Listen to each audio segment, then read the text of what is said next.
اللهم صل وسلم وبارك على نبينا محمد وعلى آله وصحبه وسلم عليه أفضل الصلاة والسلام.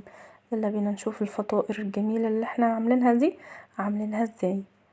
طبعا بنشتريها من الأفران غالية، الواحدة بتكون ب5 جنيه، ربنا يعافينا يا رب. هنعملها في البيت ب3 كوبايات بس من الدقيق بطريقة سهلة قوي، وهتطلع معانا ما شاء الله 14 أو 13 كده بالظبط من الفطائر الجميلة اللي محشية عجوة مغذية للأطفال. نصلي على الرسول عليه افضل الصلاة والسلام ونبدأ معانا الفيديو. هبدأ احط 3 كوبايات من الدقيق ومعاهم ذرة من الملح، وكمان معاهم 3 معالق كبار من اللبن البودر، وكمان رشة كده صغيرة مقدار ربع كوباية ربع معلقة من البيكنج باودر، وكمان هحط معايا معلقتين من السكر. وطبعا ما ننساش الباكت خميرة فورية بمقدار معلقة برضو، معلقة كبيرة. نوع الدقيق ده انا استخدمته لقيته حلو بصراحة، جميل قوي. متوفر طبعا في اي ماركت كبيرة هتلاقوه موجود. هو سعره 18 جنيه. طبعا الاسعار كلها بقت فلكية، فربنا يعافينا يا رب وربنا يعيننا، اللهم امين. يرزقنا رزقا حلالا طيبا مباركا فيه يا رب، ويحسن طبعا ما بين ايدينا. احنا بنحاول على قد ما نقدر نعمل حاجات نضيفها في البيت، وما نشتريش الحاجات تكون غالية ومقفورة قوي كده من بره. يعني الفطيرة الواحدة من دي بتجيبيها ب5 جنيه من بره او اكتر كمان. قوليلي في المناطق عندكم بيبيعوها بكام؟ كل واحد دلوقتي ينزل في الكومنتات ويقولي بيبيعها عندكم بكام. انا هنا عندنا ب5 جنيه الواحدة. فعملنا من 3 كوبايات من الدقيق عملنا الفطائر الحلوة دي، وكمان مغذية جدا للأطفال. هقول لكم المقادير تانية. معايا 3 كوبايات من الدقيق، وكمان معايا 3 معالق من اللبن البودر، ورشة من الملح، ربع معلقة صغيرة من البيكنج باودر، وكمان معايا معلقتين من السكر كبار، ومعلقة كبيرة من الخميرة الفورية. مكوناتها سهلة وبسيطة ومفيش ابسط من كده. قادرين ان انتوا تستغنوا عن اللبن البودر، هو بيدي بس المعجنات ريحة حلوة وطعم جميل اوي ما شاء الله. ممكن تجيبي كيس واحد بس اللي هو بيبقى فيه اكياس صغيرة، جيبيه وحطيه. عايزة تستغني عن اللبن البودر استغني عنه خالص، مفيش اي مشكلة. تقدري تستغني عن الحليب، وتقدري تستغني عن اللبن البودر في الوصفة دي، وتحطي بدلهم واحدة بس من الزبادي. بتدي العجين بتكون طري معانا وحلوة قوي. حطيت كمان معاهم معلقتين كبار من الزيت، تقدري تبدلي الزيت بمكعبين من الزبدة او معلقتين كبار من السمنة زي ما انتي محبة. متوفر عندك اعملي بيه، ما توقفيش نفسك على اي حاجة. جبت معايا كوباية من اللبن الدافي وهبدأ ان انا اضيفها، وكمان معايا معلقة كبيرة من الخل. الخل هو محسن طبيعي للمعجنات. هبدأ اقلب كده كويس قوي بالمعلقة في الاول، وبعد كده هبدأ ان انا انزل بقى بايديا كده، وابدأ ان انا ادخل كل المكونات في بعض. هحس الملمس العجينة ممكن يحتاج مني لبن وممكن ما تحتاجش، بيرجع على حسب نوع الدقيق. كل نوع دقيق بيكون مختلف عن التاني زي ما احنا متفقين في المعجنات. يعني بنحب ان احنا تكون العجينة معانا سايلة شوية، مش عايزين العجينة تكون ناشفة قوي، يعني ولا طرية قوي ولا بتلزق قوي في الايد، ولا تكون ناشفة قوي، بتكون متوسطة. فلو احتاجت معايا دقيق بحط لها. هي كده كانت الكوباية كانت كويسة قوي، ما اضطريتش ان انا احط تاني لبن او مية. لو انتي بتعجني بمية مبتعجنيش بالحليب هينفع برضو على فكرة. بس هتضيفي كوباية من الزبادي زي ما قلتلك. يعني في حاجات لو نقدر ان احنا نستغنى عنها تمام مفيش مشكلة. هبدأ ان انا دلوقتي اغلفها بعد ما عجنتها كويس قوي لحد ما المكونات كده امتزجت مع بعض. هبدأ ان انا اغلفها كويس واحطها في مكان دافي. ممكن تولعي الفرن كده دقيقة وتدخليها فيه، تغطيها بكيس وتغطيها بفوطة نضيفة او استرتش راب وفوطة كده نضيفة وتدخليها الفرن، علشان في الشتا المعجنات معانا بتاخد وقت شوية. زي ما انتم ما شايفين هسيبها تختمر معايا وهنعمل العجوة. حطيت طبعا اي نوع من انواع العجوة، معانا، وبدأنا ان احنا نحط معاها 3 معالق كبار من السمنة او الزبدة زي ما انتي محبة، او زيت على فكرة ينفع برضو. وكمان حطيت شوية من السمسم وبدأت اخلطهم كويس قوي، وبدأت ان انا اصبعهم كده اصابع كده واحطها في التلاجة، علشان كانت طبعا حطيت لها معلقتين من المية وكانت مش ماسكة نفسها شوية. قبل بقى ما اعمل العجين حطيتها في التلاجة شوية بعد ما صبعتها العجوة او التمر، وبدأت ان انا اقطع كده العجينة معايا لكور صغيرة وتكون متساوية. طبعا بيرجع لحجم القرصة اللي انتي محتاجاها، عايزاها تكون قرصة كبيرة كبري شوية. حاولت طبعا ان انا اظبطهم كلهم يكونوا مقاس واحد، لان انا ما عنديش ميزان، فحاولت ان انا اخليهم كلهم يكونوا مقاس واحد. اللي وصل لحد هنا يصلي على الرسول عليه افضل الصلاة والسلام، وتقولولي بتتابعوني منين، علشان ده حاجة بتفرحني جدا. قطعتهم كده كلهم كويس، هنبدأ بقى ان انا اعدهم معاكم. هم عملوا معايا 13 من القرصة، كانت حلوة قوي. اول فطائر الافران سموها زي ما انتم عايزين تسموها. العجينة ما شاء الله معايا حلوة جدا وجميلة قوي معايا. هبدأ ان انا افردها كده، ممكن تفرديها بايدك عادي مفيش اي مشكلة.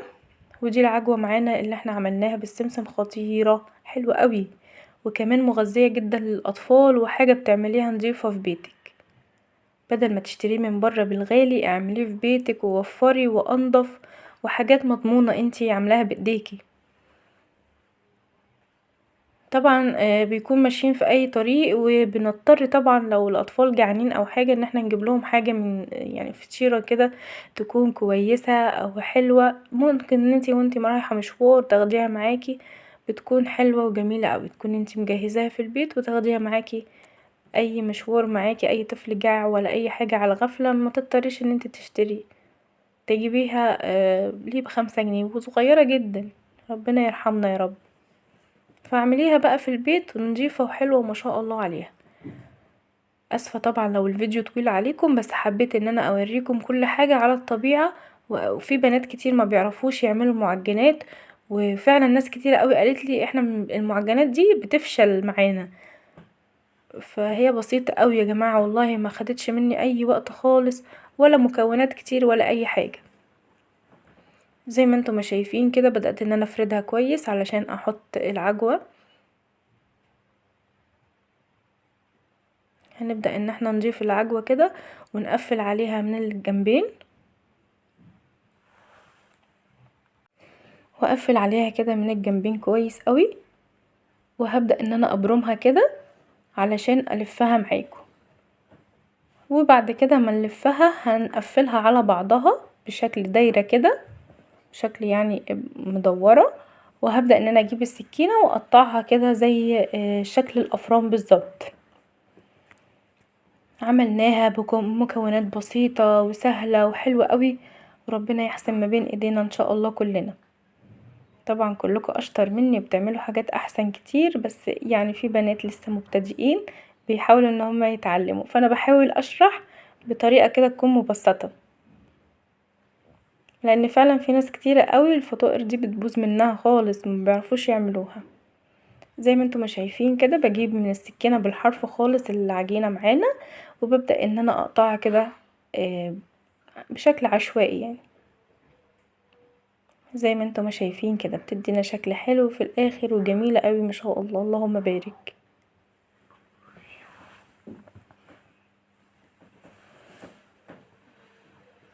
شايفين القمر ما شاء الله جميلة قوي. هنبدأ بقى نرصها كده، لو عندك صاج كبير رص فيه، لو عندك صواني بتاعة البيت العادية رص فيها وحطيها. احنا ما دهناش الصينية اي حاجة خالص. هوريكم بقى واحدة تانية علشان تشوفوها معايا.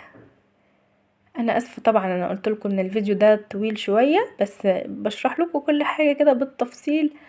وللبنات اللي مش عارفين، طبعا اهم حاجة لازم نغطي العجين علشان ما يديش معانا طبقة كده من فوق مش حلوة خالص والعجين ينشف، فلازم نغطيه بفوطة بقى او كيس او اي حاجة. هنبدأ ان احنا نفرد كده. لو ما عندكيش النشابة اللي احنا بنفرد بيها تقدري تفرديها بايديكي خالص عادي، بسط الدنيا عليكي.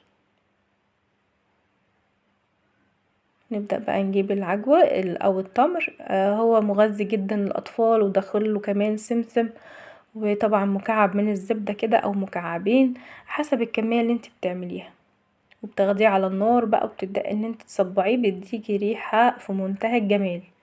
متنسيش طبعا معلقتين كده كبار من المية بيسهلوا معاكي ان انت تعجنيها وتكون طرية معاكي.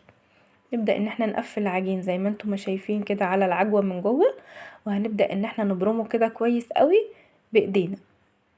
مفيش ابسط ولا اسرع من كده، سهلة جدا. ربنا يحسن ما بين ايدينا كلنا يا رب، ويرفع عنا الوباء والغلاء يا رب. هبدأ بقى ان انا الفها كده على بعضها، وهبدأ اجيب السكينة كده وابدأ ان انا اعملها بشكل عشوائي كده من الاخر، ما بوصلش لحد العجينة من جوه، يعني لحد القرصة نفسها من جوه، لا، من على الطرف كده العجين، وببدأ ان انا اعملها بالسكينة زي ما انتم ما شايفين كده. بجيب دي على دي كده، وهي طبعا لما تختمر معايا تاني هتتنفخ وهتتلحم على بعضها، ولما تدخل برضو الفرن ما تقلقيش خالص مش هتفك منك، بس انتي حاولي تثبتيها كده تكون كلها ايه، يعني تدخليها جوه العجين نفسها اللي هي الحتة اللي في الاخر دي. وهنبدأ ان احنا نجيب من حرف العجين كده معانا، ونبدأ ان احنا نديها كده ايه شرايح بسيطة، سهلة وجميلة وسريعة. شايفين ما شاء الله، حلوة قوي. يلا نشوف معانا بقى اخر واحدة عشان انا زهقتكم انا عارفة. انا فعلا لما بتفرج على فيديو طويل بيكون ممل قوي، ولكن والله بحاول على قد ما اقدر ان انا يعني اجيب لكم ايه الاجزاء المفيدة بس، اللي انت هتستفيديه تطلعي من الفيديو ده مستفيدة منه بحاجة سريعة سريعا كده. ولكن في مبتدئين بيحبوا حاجات بالتفصيل. هبدأ ان انا اجيب بقى التمر، ولو كبيرة عليه العجوة خدي منها حتة علشان بس ما تكونش طالعة مننا كده وتتحرق مننا وهي في الفرن. فانتي هتقفلي بقى كده من الاجناب كويس قوي بالعجين، وبعدين هتبرمي كويس. وزي ما قلتلكوا لازم طبعا ان انتوا تكونوا مقفلين عليها كويس علشان ما تفكش مننا. تبدأي ترصيها كده في الصواني، وهنجيب بقى ايه، هجيب معايا معلقتين كبار كده من اللبن او 3 معالق كبار من اللبن، وهحط معاهم معلقتين من السكر العادي بتاعنا، وهتحطي كمان رشة من الفانيليا، وهعمل بيها الوش. انا مبحبش اعمل الوش بالبيض خالص بصراحة، لو عندك صفار بيض حابة تعملي بصفار البيض مفيش اي مشكلة، ادهني صفار البيض وحطي معاه شوية من الخل وشوية من الفانيليا، دي حاجة بترجعلك انتي. طبعا بيكون لون صفار البيض بيكون حلو قوي، لكن انا في المعجنات يعني مش بفضله قوي. فعملت ايه عشان يدينا اللون الحلو، اللون اللي هو الذهبي الجميل ده. حطيت كوبايه 3 معالق من اللبن كبار، وحطيت معاهم فانيليا، وحطيت معاهم سكر. السكر كمان هيدينا التحميره الحلوه اللي احنا عايزينها. التسويه دي طبعا بترجعلك انتي زي ما انتي حابه ان انتي لونها يكون من فوق فاتح، حباها تكون كده واخده سيكه كده محمره شويه زي ما انتي ما عايزه. دهناهم بقى ودخلناهم الفرن وطلعوا معانا بالحلاوه دي. رشيت على وشهم السمسم علشان تكون زي بره بالظبط. السمسم اللي معايا ما كانش محمص، كان سمسم ابيض عشان لما يدخل معاكي الفرن ما يتحرقش منك. شايفين مفيش اجمل من كده. وهي سخنه الفطيره معانا بعمل ايه، وهي سخنه على طول ببدأ ان انا ارش عليها ميه بالبخاخ كده، بترش عليها شويه ميه وبتغطيها علشان تفضل معاكي لحد اخر واحده طريه. اللهم بارك يا جماعه، حلوه قوي ومغذيه جدا للاطفال. 3 كوبايات بس من الدقيق مليتي بيتك بالخير والجمال اللي انتوا شايفينه ده. ربنا يجعل عندكم كلكم الخير يا رب، اللهم امين. اتمنى طبعا حبايب قلبي ان انتوا ما تنسونيش طبعا في تشجيعكم ليا بطبعا اللايكات. حطي لايك وشجعيني كتير كتير، وادعيلي دعوة حلوة من قلبك. والسلام عليكم.